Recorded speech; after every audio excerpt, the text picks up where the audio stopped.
हिसाब से हमारे बनाई पॉलिटिकल एडिटर देवेंद्र पराशर इस वक्त हमारे साथ जुड़ चुके हैं। देवेंद्र, आप मुस्कुरा रहे हैं भाई, मतलब अभी तो बच्चों ने किसको दौड़ाया वो सबने देखा है, लेकिन अब आगे मुझे लग रहा है सरकार ने कोर्स करेक्शन ठीक ठाक कर लिया है। निश्चित तौर पर इसमें कोई दो राय नहीं कि ये दबाव का ही नतीजा है पिनास के, और दबाव के चलते कि स्थिति और ज़्यादा ना बिगड़े उसमें, चाहे आप बाकी जो भी तर्क दे लें, जिस तरह की चीज़ें कह लें, देश में ये मैसेज साफ है कि सड़क पर प्रोटेस्ट हुआ और उस प्रोटेस्ट के चलते इस्तीफा हुआ। पार्लियामेंट का अगर दबाव होता पिनाज, और पार्लियामेंट में अपोजिशन का दबाव होता, तो फिर भी एक बात समझ में आती, क्योंकि वहाँ पर एक स्ट्रक्चर्ड प्रेशर होता।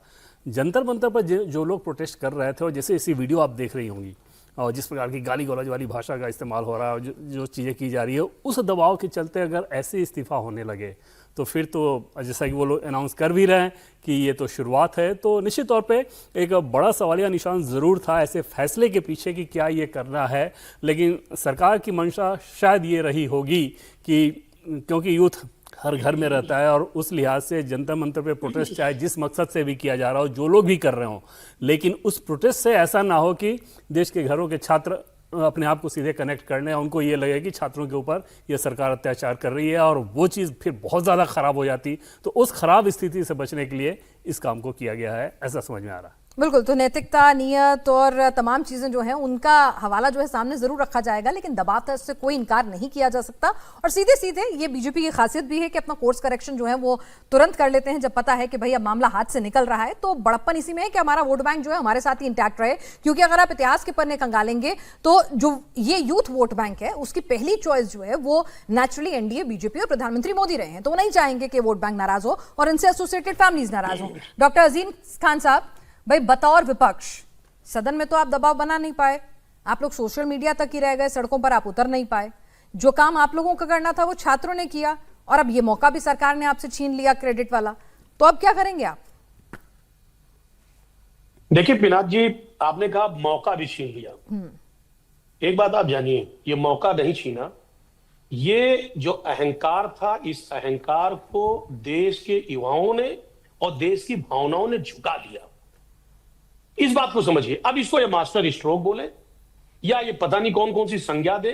अभी देखिए कह रहे थे साहब मास्टर स्ट्रोक है हमारा, इससे पहले भी नहीं ऐसा बोला नहीं, आपने सुना है? सुनिए ना, अरे सुनिए ना, आपको शायद ये शब्द ज्यादा गूंजने लगा है कान में। नहीं ये बोलते हैं, अभी ये बोलेंगे भी, अभी दूसरे चैनल में बोल रहे हैं, सुन लीजिए। नहीं, आप मेरे चैनल की बात कर लीजिए। अरे सुन लीजिए ना, सुनिए, कान तो बज नहीं रहा ना। अरे सुनिए ना सर, ट्रांसलेशन कर, भाई मैं हिंदी में बोल रहा है, आपको सर, ट्रांसलेशन में कुछ दूसरा चीज तो नहीं सुनाई दे रहा है। अरे सुनिए ना, ये बीजेपी कह रही है मास्टर स्ट्रोक है ना, मैं इसलिए तो कह रहा हूँ।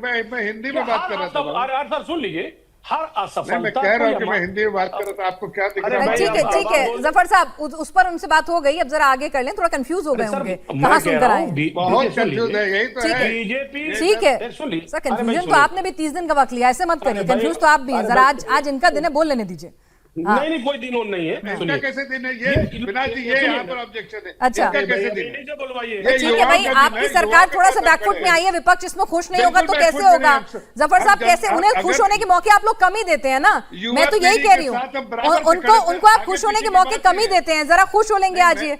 मैं तो कह रहा हूँ कि युवा पीढ़ी के साथ हम बराबर खड़े हैं, आगे पीछे क्या बात है, उनकी समस्याओं का समाधान हम बराबर। ठीक है जफर साहब, जरा उनको भी सुन लेते हैं। डॉक्टर अजीज खान साहब बोलिए।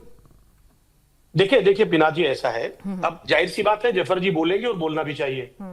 मैं वही बात कह रहा था कि बीजेपी हर असफलता को मास्टर स्ट्रोक का नाम देती है।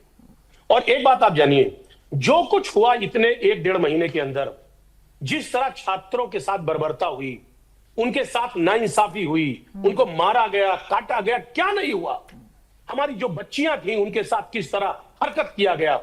आप ये कहीं ना कहीं अगर बीजेपी इसको गंभीरता से जब कभी मनन करेगी, माननीय मोदी जी इस पे गंभीरता से सोचेंगे, तो वो देखेंगे कि हमारा देश का जो भविष्य है, जो युवा है, जो हमारी एसेट है, हमारा जो हम माननीय मोदी जी विदेश में जाते हैं, कहते हैं कि साहब हमारा युवाओं का देश। अब अपनी पार्टी पे मनन करके बताइए ना, आप क्या करेंगे? भाई अब आप नहीं, आप तो ऐसी नहीं थी मीना जी, मैं पहले से जानता हूँ, बहुत डिबेट किया, आप बोलने दीजिए। मैं तो बोलने दे रही हूँ, मैं कह रही हूँ आप अपनी पार्टी पे मनन कर लीजिए। नहीं, बात सुनिए, आपको जो बोलना बोलिए। फिर वो जो एसेट है, सुनिए, उस एसेट के साथ इन्होंने खिलवाड़ किया, उनकी भावनाओं को नहीं समझा।